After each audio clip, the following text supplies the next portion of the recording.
तर मित्रांनो, आपल्या या जीवन कदम ब्लॉग चॅनलला सबस्क्राईब जरूर करा आणि शेजारची ती घंटाही दाबा, जेणेकरून तुम्हाला नवीन व्हिडिओचे नोटिफिकेशन्स लगेच मिळतील.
कुठे गाडी कुठे? अरे वा, हुश, फायनली. मित्रांनो, मैपालगडावरून आम्ही सामानगडाकडे निघालो होतो आणि मध्येच मावशींचं घर म्हणजे अमोल पाटील, तुम्ही ओळखतच असाल अमोल पाटीलला, कारण की आधी रायगडचा व्हिडिओ किंवा माहुलीचा व्हिडिओ तुम्ही बघितला असेल. तर अमोलने मागे लागून आम्हाला सांगितलं की तू जायचंच आहे म्हणून मावशीच्या घरी. तर मावशीने आम्हाला जेवायला घातलेलं आहे. त्यासाठी मावशी आता धन्यवाद नाही बोलणार आहे, पण पुन्हा एकदा येणार आहे. तर चला आता भेटूयात सामानगडावरती.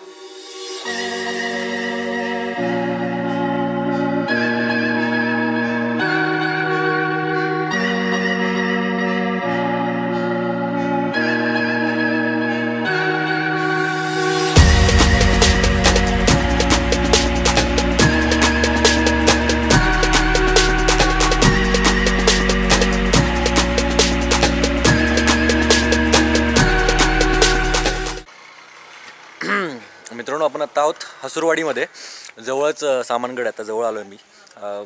अशी आमची दयानं झाली आहे की गडिंग्लजपासून गाडी जी आहे ती 6:30 वाजता आहे. आत्ता वाजलेत 5. सो गड कधी बघायचा, किती बघायचा, कसा बघायचा माहीत नाही.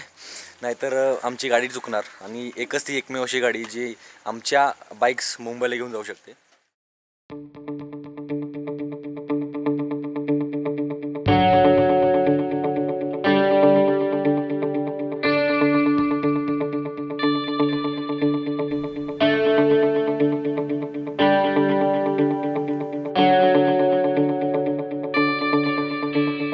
मित्रांनो, सामानगडावरील आपण आत्ता अशा एका बुरुजावरती आहोत. त्याचं नाव आहे झेंडा बुरुज. झेंडा बुरुज, तुम्ही म्हणाल की इथे झेंडा आहे म्हणून हा झेंडा बुरुज आहे. आणि यात विशेष काय आहे? विशेष असं आहे की सुरुवातीला ज्यावेळी झेंडाकाठी म्हणजे महाराजांचा राबता असेल त्यावेळी झेंडाकाठी किंवा निशाण फडकवण्याची जागा होती ती तर प्रत्येक गडावरतीच असते. पण त्याच्यानंतरनी इंग्रजांविरुद्ध पहिलं जे बंड पुकारलं गेलं ते याच सामानगडावरती. आणि त्यावेळी ध्वज जो फडकवण्यात आला होता तो इथे. म्हणून याला विशेष असं महात्म्य आहे. आपण म्हणतो की 1857मध्ये पहिला उठाव झाला, तर त्याच्या आधी जे बंड झालं होतं ते हे झालं होतं.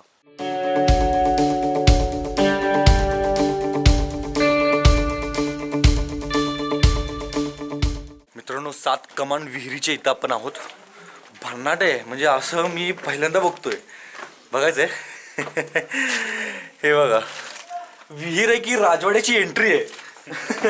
जबरदस्त. म्हणजे आपल्या बारामतीच्या विहिरीपेक्षाही वेगळं वाटतंय मला हे. म्हणजे ती विहीर आहेच तशी चांगली, पण ही पण काहीतरी वेगळी आहे.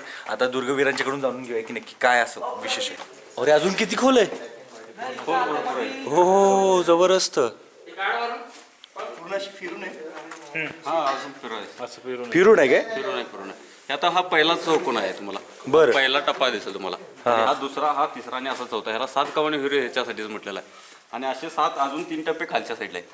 अजून आणि 3 टप्पे हा आहेत? 3 टप्पे आहेत. आणि पुढच्या साईडला कोरीव काम दिसेल तुम्हाला. बरं. पुढे तिथे गेला ना तर कोरीव काम दिसेल. त्या साईडला जर गेला म्हणजे पाणी कमी झाल्यानंतर त्या साईडचा भाग दिसतोय, तसा दिसत नाही. त्या साईडला शेकरू नावाचा ते कोरीव प्राणी सुद्धा कोरलेला आहे त्याच्यामध्ये. बरं. बरंच प्रकार त्याच्यामध्ये कोरलेले आहे. आणि जर खाली जर पाणी एकदम गेलं तर समोरच्या साईडला हनुमानची एक हे कोरलेली आहे, मूर्ती कोरलेली आहे. हे पूर्ण ह्याच्यामध्ये दगडामध्ये कोरीव केलं. किती उंची असेल तरी याची, म्हणजे खोली असेल? खोली भरपूर आहे तशी, कारण अजूनपर्यंत तरी गाळ लागलेला नाही कुणाला. होय का? हो हो, एवढी प्रचंड खोल आहे. तुम्ही किती वर्ष तरी काम करता इकडे? आम्ही 3 वर्ष झालं काम करतोय. ओके, तरी सुद्धा तुम्हाला अजून नाही. अंदाज नाही लागलेला? आता याच्यावर एक समिती नेमून याच्यावर काम करणार आहेत. म्हणजे गाळ वगैरे काढून हे चिंचवडे गावाला पाणी यायचं हे करणार. इथून फिरवणार? हा, इथून फिरवणार. जबरदस्त. त्याच्यातून गाळ काढायला लागणार आहे. गाळ काढून मग औषध मारून मग हे करायला लागणार. त्यानंतर हे पाणी वापरायला लागणार. यार खूप काही गोष्टी त्या गडावरती बघायला, आणि आपल्याकडे वेळ कमी आहे. यार 2 दिवसात नाही शक्य यार. म्हणजे खरं सांगतो की हे असे आपण गडकिल्ले आपण बघतो. आता कसं आहे की आपल्याला वेळ नसतो, आम्हाला 2च दिवस असतात, त्याच्यामुळे आम्हाला एवढं सगळं कव्हर करावं लागतं. पण प्रत्येक किल्ल्याची माहिती, प्रत्येक किल्ला बघायचा असेल तर 1 दिवस तरी नक्कीच द्यावा लागतो.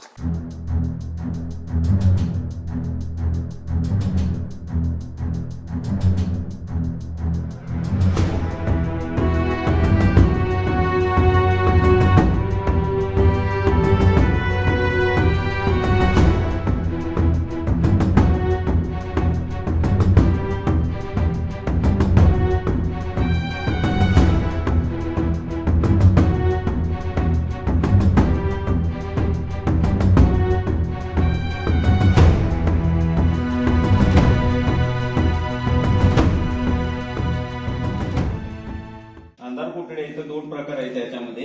इथे खोल आहे आणि त्या साईडला पाण्याचा टाका असल्यामुळे ह्या साईडला पाणी येतंय. आणि इथं कैद्यांना ठेवण्यासाठी इथं त्याचा वापर केला जायचा. अशी सेम टाकी त्या साईडला सुद्धा आहे. किती खोल आहे तरी हे भरपूर खोल आहे दादा. हो काय? आणि याच्या अगोदर इथं जाता येत नव्हतं. बरं. दुर्गीवरनं हे स्वच्छ केल्यामुळे इथं आत जाता येते. ओके, म्हणजे अजून पाणी वगैरे पण असेल? बरोबर. हो आहे, या बघायला. अजून जाऊ शकतो का आपण? मोबाईलची लाईट. काय जबरदस्त आहे यार सामानगड. मिस केलं आपण हे सगळं. तुम्हाला एकदम गार वाटणार. अरे काय कसलं थंड वाटतंय ना. इथून जे वर बघितला ते पहिले टाकत येते तुम्हाला. आई शपथ, हे बघ. हे उजेड येण्यासाठी. लवली यार. येतोच ना, हे सगळं स्वच्छ केलं जातं.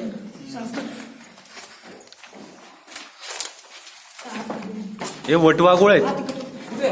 ते बघ ते बघ ते बघ, वटवाघूळ आहेत तिथे.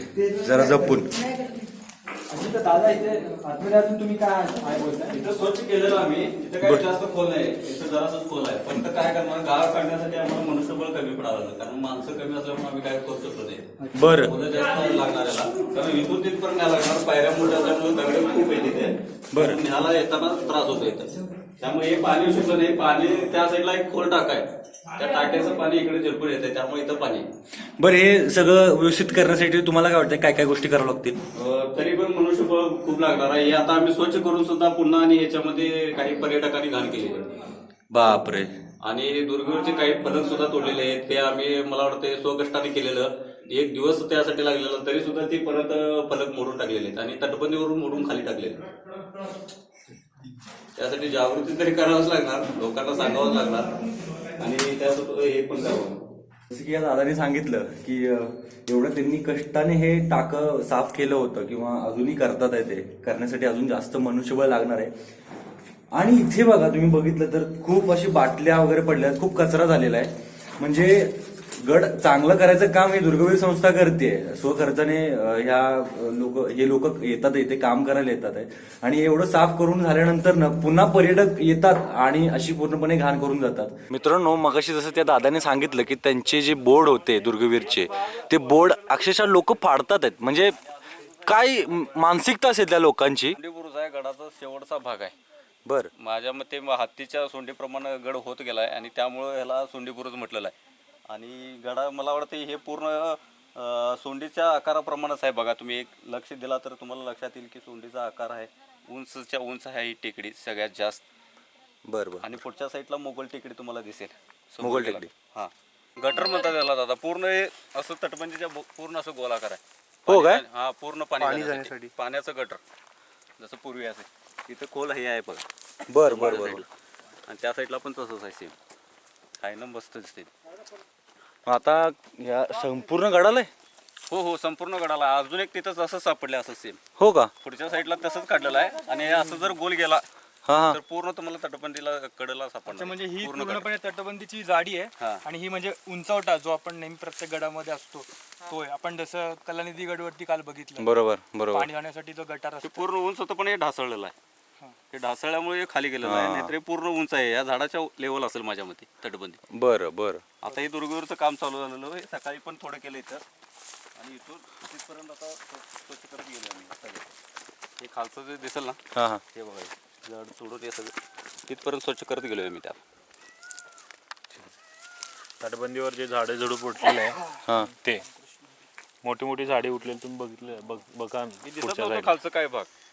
खालचं काही भाग दिसत नव्हतं. हा होय. पूर्ण जाडी होते. हा, पूर्ण झाडी होती ती तोडून टाकलेली आहे. आता ती वेता बुरुजाचा पूर्ण राऊंड आहे का नाही, तो पूर्ण राऊंड असं हे इथपर्यंत आता तोडत आलोय आम्ही एक टाइम.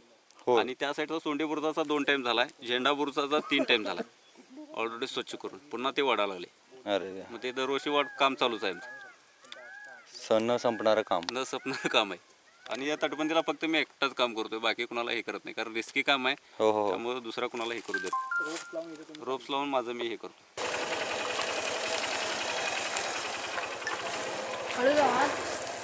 दादा हळू हा, परवा एका ताप होतं आत. नाहीतर राहू दे. नाही फक्त सांगा तुम्ही आता इथे. हा. आता तुम्ही तिथूनच हे करा. आतमध्ये ये इथून आला तर बघा, तरी तुम्हाला बघायला ते मिळेल. आतमध्ये हे करून बघा. मी आत उतरून दाखवतो तुम्हाला पहिला काय काय बघतो. नको दादा राहू द्या. या होता आता काय नाही, टेन्शन घेऊ नका. मला काय अरे खाजेच आहे ते. या बघा, या वाटत. हा. या की दादा, काय येऊ काय? येऊ. येऊ शकता, या. काय प्रॉब्लेम नाही, या. बरं थांबा थांबा थांबा थांबा. हा, येऊ. ठीक आहे ठीक आहे आलोच. फक्त गोष्ट आहे त्याला, ते काय करत नाही तुम्हाला, काहीही करत नाही. टेन्शन घेऊ नका. बरं बरं या, येऊ. ठीक आहे. अरे जबरदस्त. ही बसण्याची जागा आहे. बरं आणि समोर इथं दिवा किंवा तुम्ही काहीही ठेवू शकता. अशा प्रकारे इथे एक दिवळी आहे. बरं बरं बरं. आणि हे सगळं पूर्ण मातीमध्ये मुजून गेलं होतं. बरं. ते आता आम्ही शोधून काढून याची माती काढून टाकली आहे पूर्ण. जबरदस्त. पूर्ण म्हणजे माती होती याच्यामध्ये, पूर्ण हाय लेवल. अरे देवा. ते पूर्ण भरलं होतं. कसं काय तुम्हाला समजलं मग इथे आता आम्ही खोदमध्ये कसं खोदत आला का झालं, तुम्ही? ते काटेरी झुडपी वगैरे होती, ते काढत असताना ते आम्हाला दिसलं. मग तटबंदीचं जरासं ते उघड दिसल्यानंतर ते आम्ही शोधून काढत आलो. अरे त्यानंतर ते आम्हाला लक्षात आलं की हेच नक्की सोडू. जबरदस्त. आई शपथ मला चावतंय काहीतरी. नाही, चला चावत नाही चावतंय मला काहीतरी. नाही नाही, चला मागे चला. चला चला चला. अरे चावतंय मला काहीतरी. तुम्हाला खुर्ची वगैरे लागली असेल. तर मित्रांनो आपण आता इथे संपवतोय आपली ही कोल्हापूर मोहीम सामानगडावरती. खरं तर खूप उशीर झाला आपल्याला इथे यायला सामानगडावरती. आणि सामानगडावरती खूप काही गोष्टी आहेत बघण्यासारख्या ज्या आपण मिस केल्या उजेडामध्ये बघण्यासाठी. अंधारामध्ये बघितल्यात पण माहिती तर मिळाली आपल्याला. आणि दुर्गवीरचं जे काही काम आहे ते खरंच त्यांच्या कामासाठी एक मानाचा मुजरा माझ्याकडून. कारण की ह्या गोष्टी यार जबरदस्त आहेत. म्हणजे इथे येऊन ह्या गोष्टी अनुभवणं आजपर्यंत ऐकल्या होत्या, आज प्रत्यक्षात मला बघायला भेटलंय. जर तुम्हाला असे हे गडकिल्ले जर फिरायचे असतील तर तुम्ही दुर्गवीर प्रतिष्ठान कोल्हापूर शाखा यांना नक्कीच संपर्क करा. कारण की त्यांच्यामार्फत इकडे बरंचसं काम केलं जातंय. बरीचशी माहिती तुम्हाला, नवीन माहिती तुम्हाला त्यांच्यामार्फत ऐकायला मिळेल. महाराष्ट्रातील गडकिल्ले हे प्रत्येक घराघरात पोचले पाहिजेत हा आमचा मानस आहे. कारण की प्रत्येक गडकिल्ले पोचणं व्हिडिओ स्वरूपात ही गरज आहे काळाची. त्याच्यामुळे मित्रांनो विनंती आहे की तुम्ही प्लीज हे आपले व्हिडिओज शेअर करा आणि चॅनल जर आवडला असेल तर प्लीज सबस्क्राईब करा. जय शिवराय.